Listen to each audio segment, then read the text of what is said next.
जय Shriram public. आज आपण कुठं जाणार आहोत चला मी तुम्हाला सांगतो समोर. तर आपण आपल्याला जातो आज पडसोडले म्हणजे मामाच्या इथं. पहिले नाश्ता वगैरे घेतला, चहा घेतल्यावर निघालो. तर आपल्याला कोण जायचं मामाच्या इथं, आपल्याला गाण्याचं आपल्या घरचं सामान. मग तेवढ्याच गाणी ऐकता चौथा आलो. आपलं कांड होता वाचलं बा. त्या गाडीवाल्याने दिली ती बिना इंडिकेटरची गाडी घालून. तर मग आपण अजून गाणे लावल्यावर मग अजून निघालो आपले पडसोडले जाण्यासाठी. मग पडसोडले आलो. पडसोड आपली हेच ते शाळा. त्या शाळेत मी 8 वर्ग शिकलो.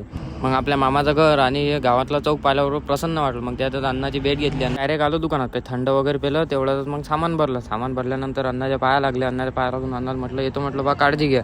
मग आम्ही निघालो आपल्या मूर्तिजापूरला येण्यासाठी. तेवढ्याच पिकअप दिसली. पिकअपवर शायरी तर एवढी डेंजर होती बा. तेवढ्याच आपला मूर्तिजापूर आला. तेवढ्यात मग सामान वगैरे काढलं, शर्ट पसरलो. मग डायरेक्ट आलो संध्याकाळी. ओमचा फोन आलो, ओम म्हण चल म्हणे येऊ म्हणे आपण जरासं चक्कर मारून बाहेरून. मग ओम भेटला. मग आपण आलो डायरेक्ट रेल्वे स्टेशनवर. मग इथं आलोच सही. इथं बसलो वगैरे. म्हटलं लवकर चला, म्हटलं एखादा बोलीन म्हटलं. मग आम्ही निघालो इकडून घरी जाण्यासाठी. मग आम्ही रोडानं अशाच मस्कऱ्या करत घरच्यासाठी निघालो. चला मग भेटू मग आपण पुढच्या ब्लॉगमध्ये. आणि आपले ब्लॉग जर पाहून तुम्ही प्रसन्न होत असाल तर आपल्याला फॉलो करा.